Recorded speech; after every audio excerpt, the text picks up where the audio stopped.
বিদায় বললেন শফিউল ইসলাম। সর্বশেষ গেল ৬ বছর ধরে জাতীয় দলের বাইরে রয়েছেন শফিউল ইসলাম। ইনজুরি আর বয়সে ছিল একটা বিষয়, তবে ঘরোয়া লিগগুলোতেই নিয়মিত খেলে যাচ্ছিলেন এই পেসার। আজ তার ফেসবুকে সব ধরনের ক্রিকেট থেকে অবসরের ঘোষণা দিলেন শফিউল ইসলাম। টি স্পোর্ট আপডেটকে তিনি নিজেই সেই বিষয়টি নিশ্চিত করেছেন।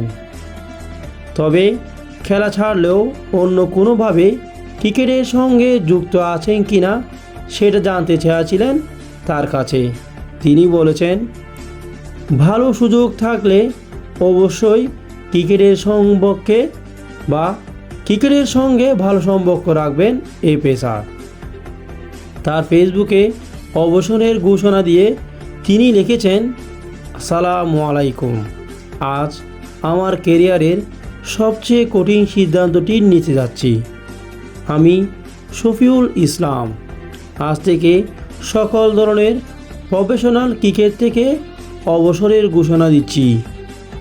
বাংলাদেশে লাল সবুজ জার্সি কাটানো আমার জীবনের সবচেয়ে বড় গৌরবের বিষয় ছিল।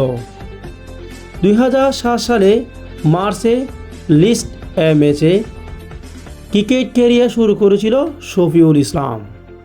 শেষ আন্তর্জাতিক ম্যাচ খেলেছিলেন 2020 সালের মার্চে জিম্বাবুয়ের বিপক্ষে টি-20-তে।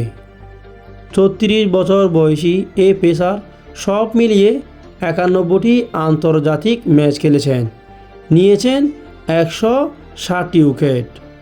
2010 সালে জানুয়ারি-ফেব্রুয়ারিতে টেস্ট, ওয়ানডে ও টি-20-তে অভিষেক হয় শফিউল ইসলামের।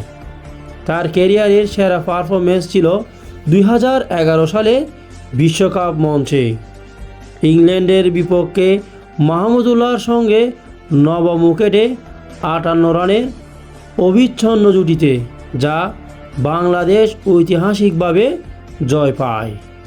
2 উইকেটে জয়ের ম্যাচ 24 রান ছিল শফিউল ইসলামের। একই আসরে ইংল্যান্ডের বিপক্ষে 21 রান খরচ করে দারুণ বোলিং করেছিলেন শফিউল ইসলাম, নিয়েছিলেন 4টি উইকেট। ওই সময়ে বিশ্বকাপে সেটাই ছিল কোনো বাংলাদেশি বোলারের সেরা বোলিং ফিগার। আজ তার ফেসবুকে তিনি লিখেছেন, আমার ক্যারিয়ারের সবচেয়ে কঠিন সিদ্ধান্তটি হলো আমি আজ থেকে আন্তর্জাতিক ক্রিকেট থেকে অবসরের ঘোষণা দিচ্ছি।